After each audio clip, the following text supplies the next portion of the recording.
اللہ اکبر لا الہ الا اللہ واللہ اکبر وللہ الحمد۔ اللہ اکبر لا الہ الا اللہ واللہ اکبر وللہ الحمد۔ اللہ اکبر لا الہ الا اللہ واللہ اکبر وللہ الحمد۔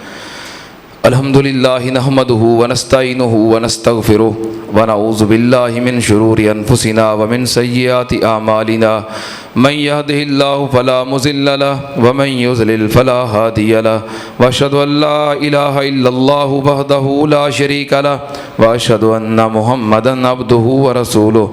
اللہم صلی علی محمد وعلی آل محمد کما صلیت علی ابراہیم وعلی آل ابراہیم انک حمید مجید۔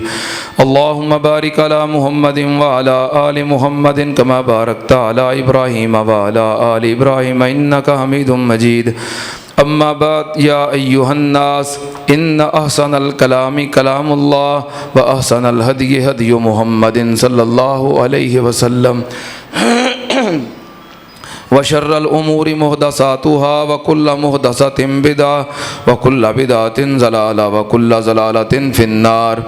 اما بعد فاعوذ باللہ السمیع العلیم من الشیطان الرجیم بسم اللہ الرحمن الرحیم۔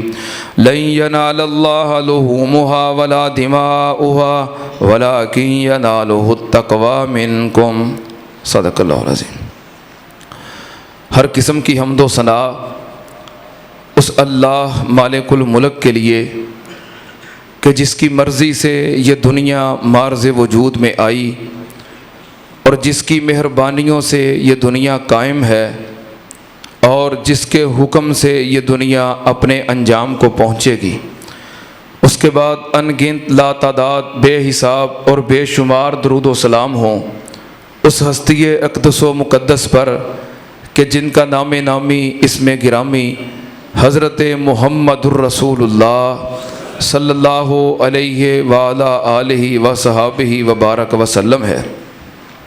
محترم خواتین و حضرات، آج عید الاضحیٰ کا دن ہے اور یہ وہ مبارک دن ہے کہ جس میں آسمان فرشتوں کی تکبیرات سے گونج رہا ہے اور زمین پر بسنے والے بندگان خدا اپنے رب کی کبریائی کا اعلان کر رہے ہیں۔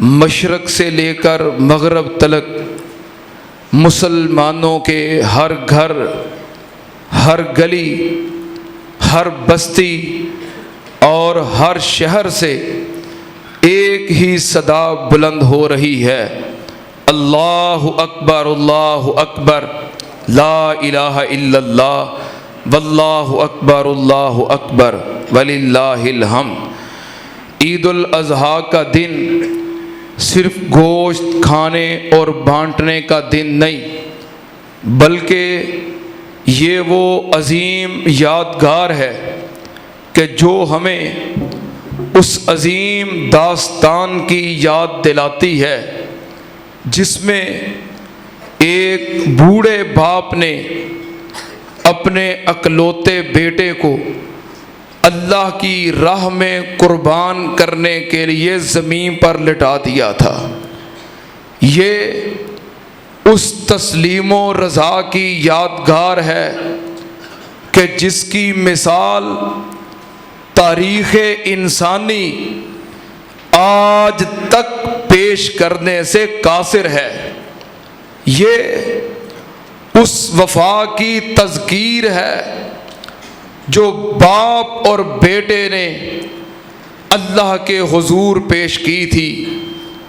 آج کا دن محض جانور کو قربان کرنے کا دن نہیں بلکہ قربانی ایک مکمل نظام تربیت ہے۔ اگر ہم اس کے اسباق کو مد نظر رکھیں تو بندہ مومن کی روح، اس کا اخلاق، اس کا کردار اور اس کے رویوں کو سنوارنے کے لیے یہ ایک جامع منہاج ہے۔ قربانی کے اسباق کو مد نظر رکھیں تو ہماری دینی اور دنیاوی زندگیوں کو سنوارنے کے لیے کافی ہے۔ میں اختصار کے ساتھ 2 یا 3 باتیں آپ کی خدمت میں عرض کرنا چاہتا ہوں۔ قربانی سے حاصل ہونے والا پہلا اور بنیادی سبق تسلیم و رضا ہے۔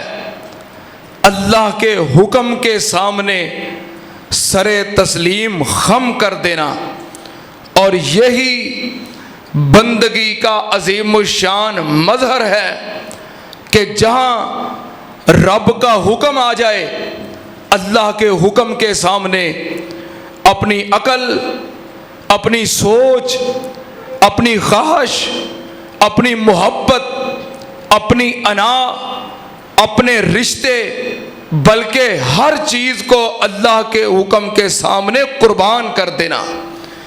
دیکھیے اس عظیم ہستی کی طرف کہ جس کی یہ یادگار ہے، سیدنا ابراہیم علیہ السلام اور ان کے بیٹے سیدنا اسماعیل علیہ السلام۔ قرآن نے کہا فَلَمَّا أَسْلَمَا وَتَلَّهُ لِلْجَبِينِ، دونوں نے سر تسلیم خم کر دیا اور بیٹے کو جبین کے بل لٹا دیا۔ یہ ہے قربانی کا مقصد۔ جب اللہ کا حکم آ جائے پھر کسی چیز کی پرواہ کرنی نہیں، اور بیٹا جس کی جوان رگوں میں زندگی کی امنگ موجزن ہے، اس کے جواب نے کائنات کو حیران کر دیا۔ یا ابا تفعل ما تؤمر ستجدنی ان شاء اللہ من الصابرین۔ ابا جان، جو حکم ملا ہے اس کو پورا کیجئے، اگر اللہ نے چاہا تو میں صبر کرنے والوں میں سے ہو جاؤں گا۔ توجہ، جب ہم، یہی قربانی کا سبق ہے، جب ہم جانور کی گردن پہ چھری چلا رہے ہوتے ہیں تو ساتھ ساتھ اپنی انا اور اپنے غرور کے اوپر بھی چھری چلائیے۔ جب آپ جانور کو زمین پر لٹا رہے ہوتے ہیں، اپنی اکڑ، اپنا غرور، اپنا تکبر، اس کو بھی زمین کی مٹی کے ساتھ ملا دیجئے، اور جب بسم اللہ اللہ اکبر کہہ رہے ہوتے ہیں تو اعلان کر دیجئے کہ میرا ہر فیصلہ میرے اللہ کے حکم کے تابع ہے۔ قربانی سے حاصل ہونے والا دوسرا سبق اخلاص، کیونکہ قربانی کا قبول ہونا یا اس کا مردود ہونا یہ قربانی کرنے والے کے اخلاص کے اوپر منحصر ہے کہ اس کا اخلاص کیسا ہے۔ کیونکہ قرآن پاک کی ایک آیت میں اللہ نے قربانی کا سارا فلسفہ ہی واضح کر دیا۔ لن ینال اللہ لحومها ولا دماؤها ولکن ینالہ التقوی منکم، کہ اللہ کو نہ تمہارے گوشت کی ضرورت ہے، نہ تمہارے خون کی ضرورت ہے، بلکہ اللہ کو تمہارے تقوی کی ضرورت ہے۔ یہ آیت کفار کی اس رسم پر بھی کاری ضرب ہے جو اپنے جانوروں کو قربان کرنے کے بعد ان کا خون بیت اللہ کی دیواروں کے ساتھ لیپ کیا کرتے تھے۔ اللہ کو آپ کی ایک قربانی کے گوشت کی کوئی ضرورت نہیں، خون کی کوئی قیمت نہیں۔ قیمت اور قبولیت اگر ہے تو وہ آپ کے تقوی کی ہے۔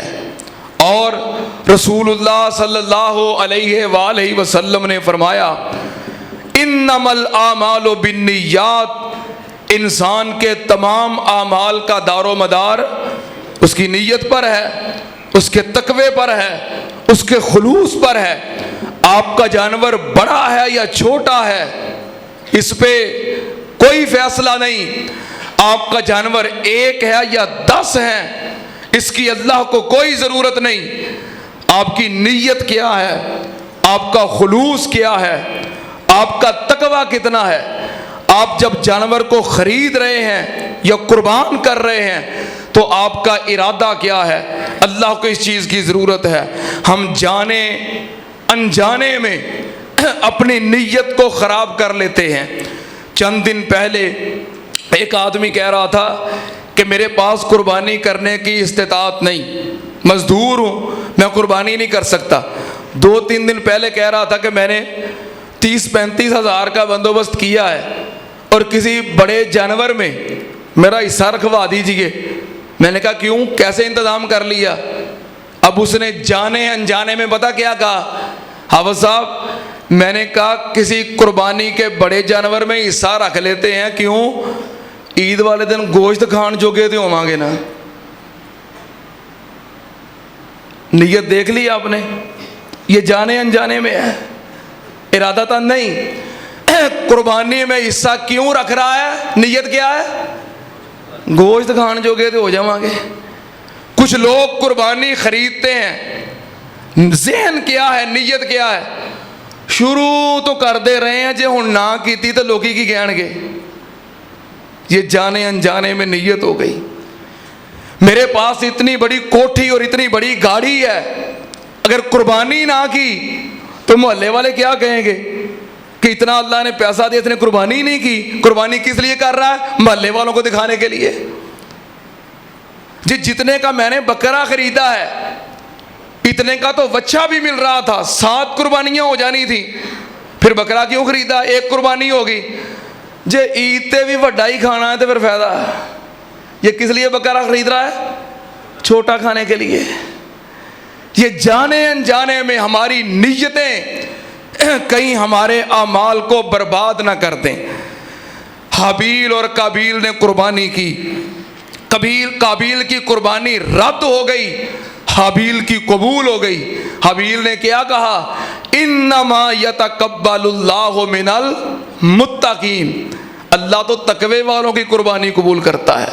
جب آپ بڑا یا مہنگا جانور خرید رہے ہیں، آپ کی نیت کیا ہے؟ اللہ کی رضا یا لوگوں کی واہ واہ؟ جب آپ تصویریں کھینچ کر سوشل میڈیا پر لگا رہے ہیں، نیت کیا ہے؟ سنت ابراہیمی کا اظہار یا اپنی شان و شوکت کا اشتہار؟ یہ آپ نے دیکھنا ہے۔ کہیں جانے انجانے میں اپنے اعمال کو برباد نہ کرنا۔ قربانی کس کی قبول ہوگی؟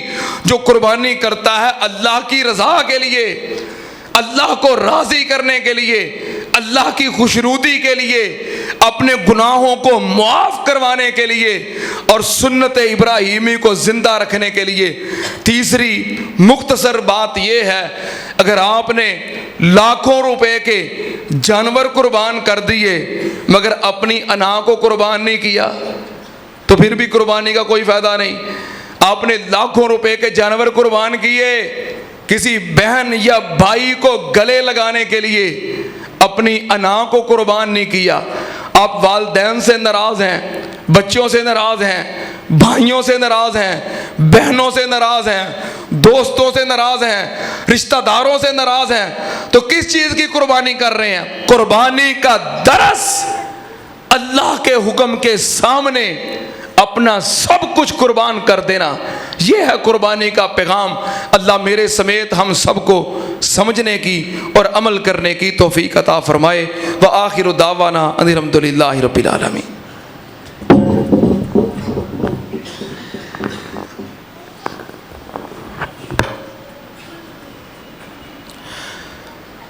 الحمدللہ نحمدہ ونستعینہ ونستغفرہ ونعوذ باللہ من شرور انفسنا ومن سیئات اعمالنا، من یہدہ اللہ فلا مضل لہ ومن یضلل فلا ہادی لہ، واشہد ان لا الہ الا اللہ وحدہ لا شریک لہ، واشہد ان محمدا عبدہ ورسولہ۔